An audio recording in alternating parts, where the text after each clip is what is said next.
한 서유럽 선진국이 불과 10년 만에 은퇴자들의 낙원에서 유럽의 병자로 전락했습니다. 바로 포르투갈입니다. 대서양의 푸른 파도, 리스본의 노란 트램, 갓 구운 에그타르트의 달콤함. 그 낭만의 땅이 자국민에게는 생지옥으로 변했습니다. 최저임금 120만 원에 평균 월세 300만 원. 한 달 월급을 통째로 바쳐도 방 한 칸 구할 수 없는 나라가 된 것입니다. 집값은 3배로 뛰었고 국가의 심장인 전력과 보험, 은행은 중국 자본의 손에 넘어갔습니다. 나라가 통째로 팔린 것입니다. 화려한 관광지 뒤에 숨겨진 처참한 경제 몰락. 그 진짜 이유를 함께 파헤쳐 보도록 하겠습니다.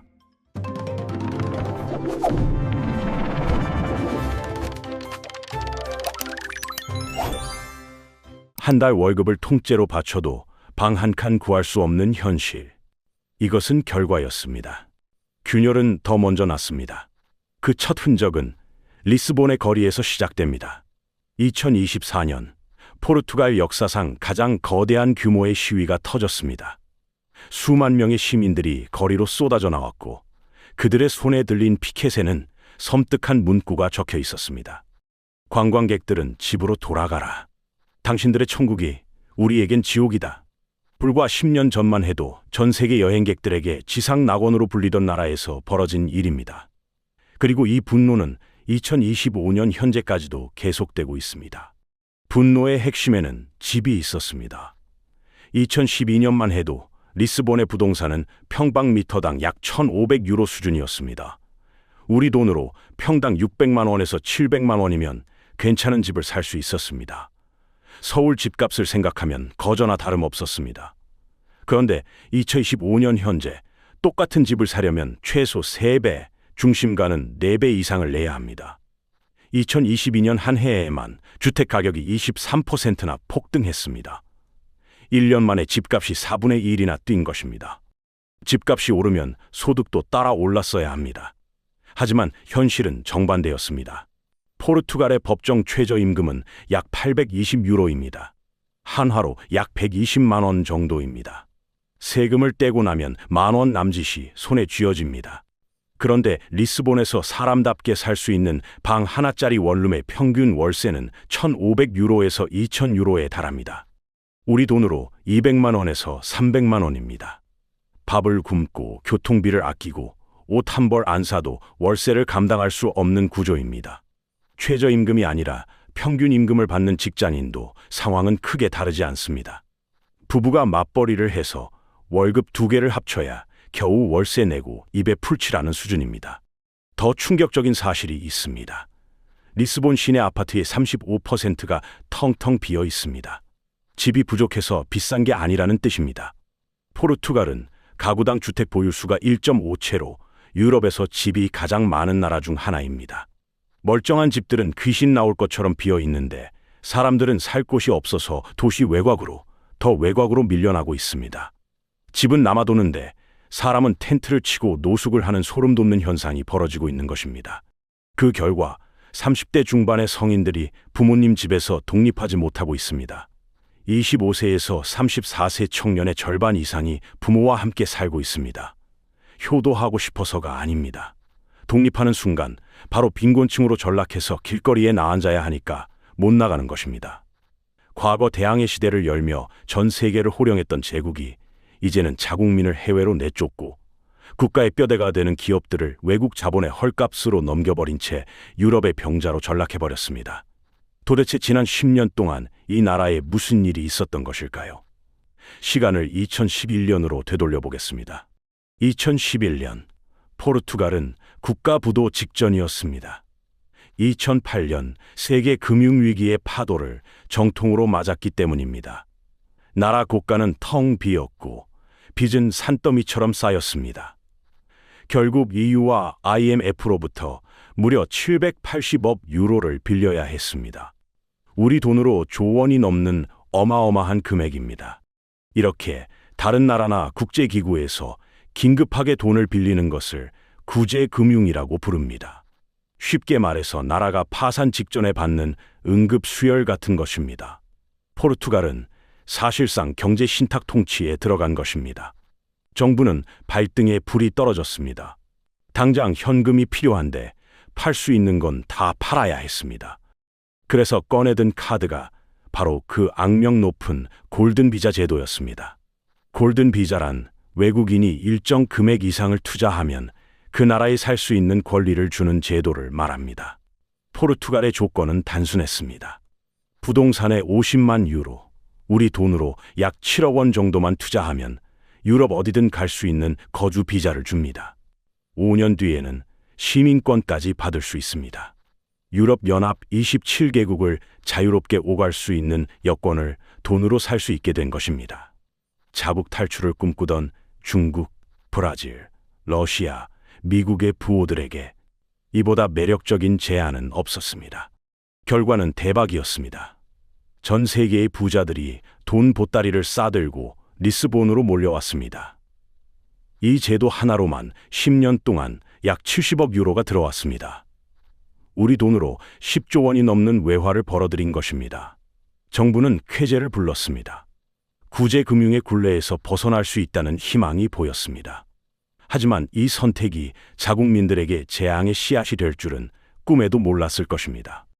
골든 비자를 받고 집을 산 외국인 부자들은 거기서 살지 않았습니다. 그들에게 포르투갈은 삶의 터전이 아니라 비자를 받기 위한 수단에 불과했습니다. 리스본의 고급 아파트를 사놓고 1년에 며칠 휴가 때만 와서 쓰거나 아예 텅 비워뒀습니다. 아니면 에어비앤비 같은 단기 임대 숙소로 돌려버렸습니다. 에어비앤비는 여행객들이 호텔 대신 일반 집에서 며칠씩 묵을 수 있게 해주는 서비스입니다. 이러니 동네의 주민은 사라지고 관광객만 남게 됩니다. 여기에 기름을 부은 정책이 하나 더 있었습니다. 바로 디지털 노마드 비자와 세금 할인 혜택입니다. 디지털 노마드란 노트북 하나로 전 세계 어디서든 일할 수 있는 사람들을 말합니다. 포르투갈 정부는 이런 고소득 외국인들에게 소득세를 20%로 깎아주겠다고 홍보했습니다. 미국 캘리포니아의 개발자들, 영국 런던의 금융인들이 리스본으로 쏟아져 들어왔습니다. 그들에게 리스본의 월세 200만 원은 껌값이었습니다. 런던이나 샌프란시스코의 3분의 1도 안 되기 때문입니다. 결국 포르투갈 국민들은 자신의 고향인 리스본 중심가에서 밀려났습니다. 출퇴근 2시간이 걸리는 위성도시로 더 먼 시골로 쫓겨난 것입니다. 그리고 아침마다 기차를 타고 리스본으로 출근해서 외국인들이 사는 에어비앤비 숙소를 청소하고 그들이 브런치를 먹는 식당에서 서빙을 합니다. 나라의 주인은 국민인데 국민이 외국인의 하녀가 되어버린 셈입니다. 집만 팔린 게 아니었습니다. 더 소름 돋는 진짜 문제는 따로 있었습니다. 단순히 개인이 집을 못 사는 문제를 넘어 국가의 존망이 걸린 문제입니다. 바로 국가의 핵심 자산이 통째로 중국 자본에 넘어갔다는 사실입니다. 포르투갈에는 EDP라는 거대 에너지 기업이 있습니다. 한국으로 치면 한국전력 같은 곳입니다. 국가의 전력망을 책임지고 있는 절대 외국에 넘기면 안 되는 안보 자산입니다. 그런데 이 EDP의 최대 주주가 바로 중국의 구형기업 산샤그룹입니다. 산샤그룹은 세계 최대의 댐인 양쯔강 삼엽댐을 운영하는 거대 기업입니다. 그 중국 구형기업이 포르투갈의 전력 심장을 쥐고 있는 것입니다. 이뿐만이 아닙니다. 포르투갈 전력망 관리 회사인 렌도, 중국 국가전망공사가 가져갔습니다. 국가전망공사는 중국의 전력망을 관리하는 구형기업입니다. 전기를 만드는 회사와 전기를 나르는 회사, 둘 다 중국 손에 들어간 셈입니다. 금융 쪽은 어떨까요? 1800년대에 설립된 포르투갈의 자존심, 시장 점유율 30%가 넘는 일 등 보험사 피델리다드가 있습니다. 이 역사적인 기업도 2014년에 주인이 바뀌었습니다. 새 주인은 바로 중국의 푸싱그룹입니다. 푸싱그룹은 중국의 대형 민간 투자 회사입니다. 지분의 83%를 가져갔습니다. 포르투갈 최대의 민간은행 BCP의 지분 30% 가까이도 같은 푸싱그룹이 보유하고 있습니다. 에너지, 전력, 보험, 은행, 이런 산업들을 기간산업이라고 부릅니다. 국가가 돌아가려면 반드시 필요한 나라의 핏줄 같은 산업들입니다. 이 기간 산업들이 줄줄이 중국 자본의 손에 넘어간 것입니다. 이유는 딱 하나였습니다. 구제 금융 시절 당장 빚 갚을 현금이 급했기 때문입니다. 정부는 일단 팔고 보자는 식으로 국유 자산을 헐값에 매각했습니다. 비슷한 시기 아이슬란드도 2008년 금융위기로 국가 부도 직전까지 몰렸습니다. 하지만 아이슬란드는 다른 선택을 했습니다. 부실 은행을 국유화하고 책임자들을 처벌했으며 기간 산업의 외국 매각 대신 자국 구조 조정을 택했습니다. 고통스러웠지만 10년 뒤 아이슬란드는 경제 주권을 온전히 유지한 채 회복했습니다. 반면 포르투갈은 당장의 현금을 위해 국가의 기둥을 팔았고 그 대가는 지금까지 이어지고 있습니다. EDP가 중국에 넘어간 이후 포르투갈의 에너지 요금은 어떻게 됐을까요? 올랐습니다. 그것도 아주 가파르게 올랐습니다.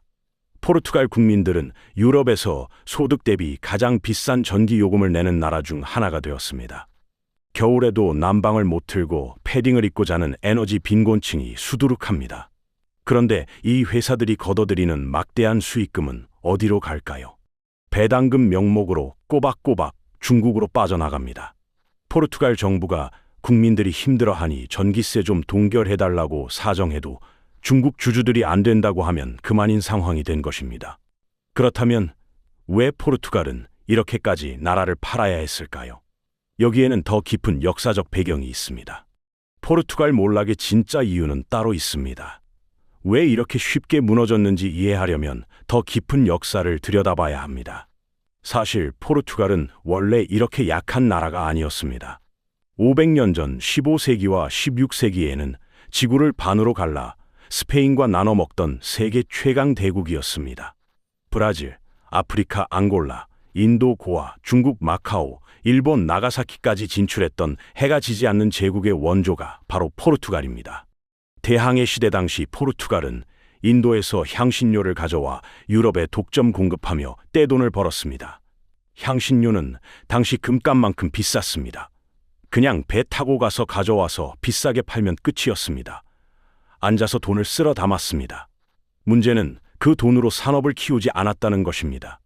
영국이나 네덜란드가 공장을 짓고 기술을 개발해서 물건을 만드는 힘을 키울 때 포르투갈 귀족들은 그 돈으로 사치품을 수입하는 데만 열을 올렸습니다.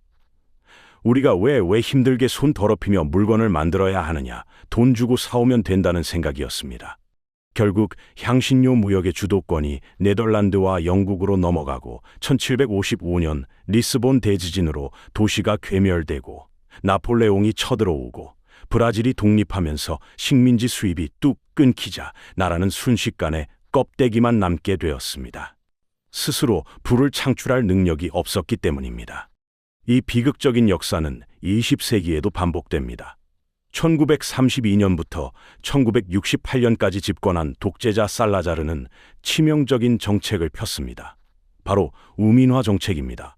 우민화란 국민을 일부러 무식하게 만드는 것을 말합니다. 국민이 똑똑해지면 반란을 일으킨다, 적당히 무식해야 다스리기 좋다고 생각해서 교육 투자를 하지 않았습니다. 실제로 1970년대 초반까지도 포르투갈의 문맹률은 25%에서 30%에 달했습니다. 4명 중 1명은 글을 읽지 못했던 것입니다. 유럽의 다른 나라들이 엔지니어를 키우고 과학기술을 발전시킬 때 포르투갈은 국민들을 방치했던 것입니다. 이때 만들어진 저학력, 저숙련 노동구조가 2025년 오늘날까지 이어지고 있습니다. 포르투갈 하면 떠오르는 세계적인 기업이 있습니까? 삼성, 토요타, 폭스바겐 같은 제조업 기업이 있습니까? 없습니다. 있는 것이라곤 관광업, 코르크 마개, 와인, 신발 산업 같은 것들 뿐입니다. 이런 산업들은 기술력이 크게 필요하지 않아서 부가가치가 낮습니다. 쉽게 말해 같은 시간을 일해도 벌 수 있는 돈이 적다는 뜻입니다. 많은 사람들이 그래도 포르투갈은 서유럽이니까 동유럽보다 낫겠지라고 생각합니다. 하지만 이것이 포르투갈 사람들에게는 가장 뼈아픈 현실입니다. 1990년대에 포르투갈이 EU에 가입하고 유로화를 쓰기 시작했을 때 사람들은 환호했습니다. 이제 우리도 독일, 프랑스랑 같은 클럽이라고 생각했습니다. 하지만 유로화는 포르투갈에게 독이 든 성배였습니다. 유로존은 유로화를 쓰는 나라들의 모임을 말합니다. 경제 체력이 약한 포르투갈이 덩치 큰 독일과 똑같은 화폐를 쓰니 이상한 일이 벌어졌습니다. 원래 경제가 어려운 나라는 자국 화폐 가치를 낮춰서 수출품을 싸게 만들 수 있습니다. 그래야 외국의 물건을 더 많이 팔 수 있기 때문입니다. 그런데 유로존에 묶여 있으니 이 방법을 쓸 수가 없었습니다. 손발이 묶인 채로 경쟁해야 했던 것입니다. 스스로 물건을 만들어 파는 힘이 없는 나라가 쉬운 돈벌이에만 매달린 결과 위기가 닥치자 나라를 통째로 팔아야 하는 처지가 된 것입니다. 포르투갈이 외국 자본 유치에만 매달리는 사이 한때 가난한 공산권 국가라고 무시받던 동유럽 국가들은 묵묵히 다른 길을 걸었습니다. 폴란드, 루마니아, 체코, 에스토니아 같은 나라들은 포르투갈처럼 관광객 숫자나 부동산 투자 금액에 목매지 않았습니다. 공장을 짓고 IT 인프라를 깔고 제조업을 육성했습니다. 결과는 극명하게 갈렸습니다. 구매력 기준 1인당 GDP를 보면 2023년 기준으로 이미 슬로베니아, 체코, 리투아니아는 포르투갈을 훌쩍 앞질렀습니다. GDP란 한 나라에서 1년 동안 생산된 모든 물건과 서비스의 가치를 합친 것입니다. 이것을 인구수로 나누면 국민 한 사람이 평균적으로 얼마나 잘 사는지를 알 수 있습니다. 심지어 한때 포르투갈의 절반 수준도 안 됐던 루마니아마저 포르투갈과 비슷해지거나 추월하는 수치를 보여주고 있습니다. 폴란드는 말할 것도 없습니다. 이제 포르투갈의 실제 개인 소비 수준은 헝가리나 불가리아와 함께 EU 최하위권으로 떨어졌습니다. 서유럽의 끝자락이 아니라 유럽 전체의 빈민가가 되어버린 셈입니다. 동유럽보다 못 사는 서유럽 국가. 이것이 포르투갈의 현 주소입니다. 그렇다면 이런 상황에서 포르투갈 청년들은 어떤 선택을 하고 있을까요? 답은 정해져 있습니다. 탈출입니다. 지금 포르투갈에서는 심각한 두뇌 유출이 일어나고 있습니다. 두뇌 유출이란 교육받은 인재들이 더 나은 대우를 찾아 다른 나라로 떠나는 현상을 말합니다. 포르투갈 대학에서 간호학을 전공하고 병원에 취직하면 월급 120만 원에서 150만 원을 받습니다. 그런데 저가 항공사 비행기를 타고 2시간만 날아가서 영국이나 아일랜드, 스위스에 가면 월급 400만 원, 500만 원을 줍니다. 연봉이 3배, 4배로 뛰는 것입니다. 누가 조국에 남겠습니까? 이것은 애국심의 문제가 아니라 생존의 문제입니다. 현재 포르투갈 출생 청년의 약 30%에서 40%가 해외에 거주하고 있다는 통계가 있습니다. 나라의 허리가 뚝 끊어지고 있는 것입니다. 의사, 간호사, 엔지니어, 프로그래머 같은 고급 인력들이 매년 수만 명씩 나라를 떠납니다. 포르투갈 정부가 세금을 들여 교육시킨 인재들이 졸업장을 받자마자 비행기표를 끊는 현실입니다. 남아있는 것은 누구일까요? 은퇴한 노인들, 그리고 싼 물가를 찾아온 외국인 연금 생활자들, 잠시 머물다 가는 관광객들 뿐입니다. 출산율은 당연히 최악입니다. 여성 1인당 1.4명 수준으로 세계 최저권입니다. 집 한 칸 마련할 수 없는데 어떻게 아이를 낳겠습니까?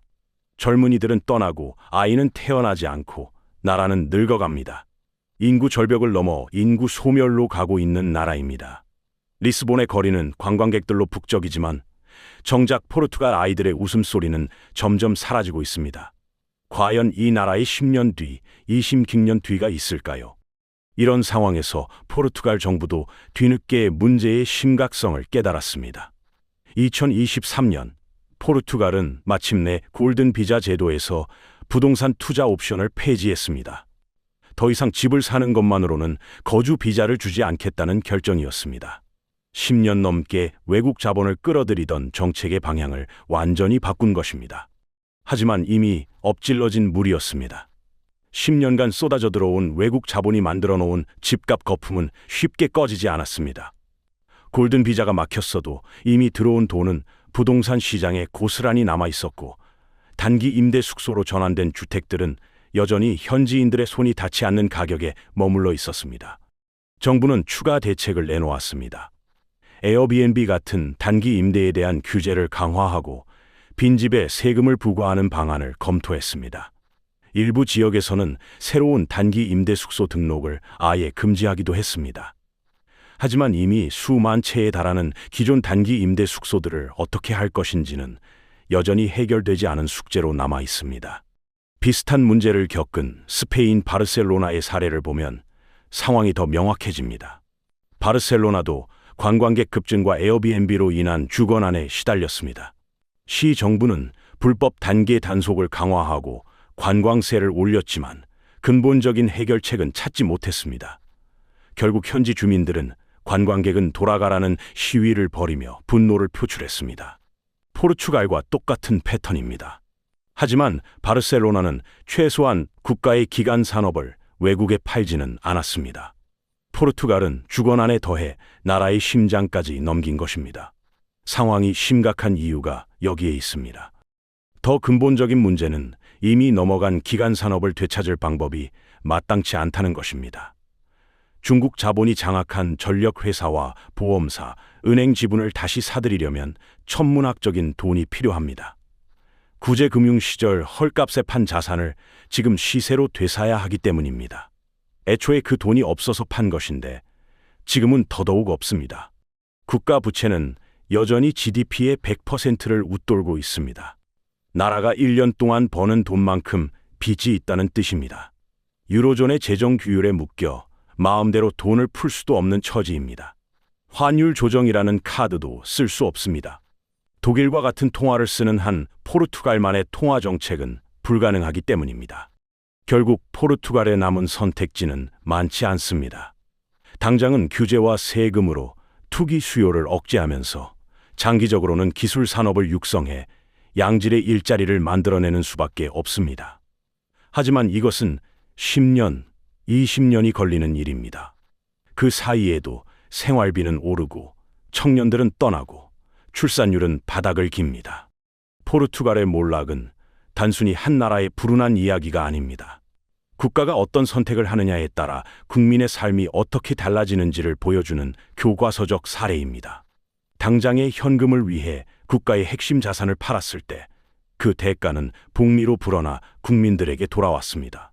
복리란 이자에 이자가 붙는 것처럼 시간이 지날수록 눈덩이처럼 불어나는 것을 말합니다. 포르투갈 정부는 이제 뒤늦게나마 방향을 바꾸려 하고 있습니다. 2024년 신정부는 주택 위기 해결을 최우선 과제로 내걸었습니다. 공공임대주택 확대, 빈집 활용 의무화, 단기 임대 규제 강화 등의 정책을 추진하고 있습니다. 하지만 전문가들은 이런 대책들이 효과를 내려면 최소 5년에서 10년은 걸릴 것으로 보고 있습니다. 더 어려운 과제는 경제 체질을 바꾸는 일입니다. 외국인 관광객과 투자자에게 의존하는 구조에서 벗어나 스스로 돈을 버는 산업을 키워야 합니다.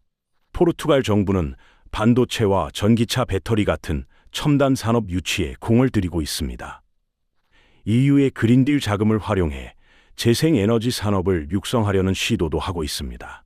그린딜이란 유럽연합이 기후변화에 대응하기 위해 친환경 산업에 투자하는 대규모 계획을 말합니다. 하지만 산업 구조를 바꾸는 것은 하루아침에 되는 일이 아닙니다. 숙련된 노동력을 키우려면 교육에 투자해야 하고 그 결과가 나오려면 한 세대는 걸립니다. 그 사이에도 청년들은 계속 떠나고 아이들은 태어나지 않고 나라는 늙어갑니다. 시간과의 싸움입니다. 포르투갈의 경험이 주는 교훈은 명확합니다. 첫째, 기간 산업은 함부로 팔면 안 됩니다. 전기, 수도, 통신, 금융 같은 국가의 생명선을 외국 자본에 넘기면 경제 주권을 잃게 됩니다. 둘째, 쉽게 버는 돈에 취하면 안 됩니다. 관광객 유치와 부동산 투기 자본, 이민 장사는 달콤하지만 위기가 오면 가장 먼저 무너집니다. 스스로 물건을 만들어 파는 기초 체력이 있어야 어떤 충격도 버틸 수 있습니다. 셋째, 자국민을 외국인보다 홀대하면 안 됩니다.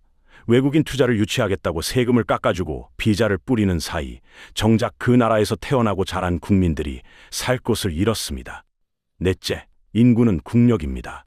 청년들이 내 집 마련의 꿈조차 꿀 수 없는 나라에서 아이들은 태어나지 않습니다. 인구가 줄면 소비가 줄고 세수가 줄고 연금이 무너집니다. 세수란 나라가 세금으로 걷어들이는 돈을 말합니다. 결국 나라 전체가 쪼그라들게 됩니다. 과연 포르투갈은 다시 예전의 활기를 되찾을 수 있을까요? 아니면 화려한 겉모습만 남은 거대한 박물관으로 전락하게 될까요? 그 답은 앞으로 10년 포르투갈이 어떤 선택을 하느냐에 달려 있습니다. 오늘 우리는 아름다운 낭만의 나라 포르투갈의 처참한 민낯을 들여다봤습니다. 따뜻한 햇살과 맛있는 음식, 화려한 관광지 뒤에는 고마 터진 상처가 깊게 패여 있었습니다. 힘든 길 대신 당장 눈앞의 이익에만 기댔던 대가, 위기가 닥쳤을 때 국민의 삶을 지키기보다 당장의 현금을 위해 국가의 핵심 자산을 외국 자본에 헐값으로 팔아넘긴 대가, 그리고 청년들이 미래를 꿈꿀 수 없는 기형적인 집값 궁치하고 장민치하고 다 외국인 부자를 더 우대했던 대가, 그 모든 총구서가 눈덩이처럼 불어나 지극의 포르투갈 국민들에게 날아왔습니다. 그런데 이 이야기가 정말 먼 나라 남의 일로만 들리십니까? 부동산 불패 신화, 서비스업 위주의 경제 구조, 갈수록 심해지는 저출산과 고령화, 그리고 수도권 집중 현상, 청년들이 결혼과 출산을 포기하고 양질의 일자리는 부족하고 지방은 소멸해가는 나라. 어딘가 익숙하지 않으십니까? 한국도 삼성, 현대, SK 같은 제조업 기반이 있어서 포르투갈과는 다르다고 생각하실 수 있습니다. 하지만 그 기반이 영원할 것이라는 보장은 없습니다. 포르투갈도 500년 전에는 세계 최강 대국이었습니다. 경제 주권을 잃은 나라의 국민이 어떤 삶을 살게 되는지 포르투갈은 우리에게 피 맺힌 경고를 보내고 있습니다. 여러분은 어떻게 생각하십니까? 한국은 포르투갈의 전철을 피할 수 있을까요? 아니면 우리도 이미 같은 길을 걷고 있는 것일까요? 여러분의 생각을 댓글로 남겨주시길 바랍니다. 다음 영상에서는 포르투갈과 정반대의 길을 걸어 기적적인 경제 부흥을 이뤄낸 나라의 이야기를 다뤄보겠습니다. 똑같이 위기를 맞았지만 전혀 다른 선택을 한 나라, 그 결과가 어땠는지 궁금하지 않으십니까? 세계 경제에 숨겨진 진실, 남들은 안 알려주는 깊이 있는 이야기. 이런 영상을 놓치지 않으려면 지금 바로 구독 버튼을 눌러주시길 바랍니다. 알림 설정까지 해두시면 새 영상이 올라오는 즉시 가장 먼저 보실 수 있습니다. 더 빠르게, 더 깊이 있는 이야기로 찾아뵙겠습니다. 다음 영상도 기대해 주시길 바랍니다.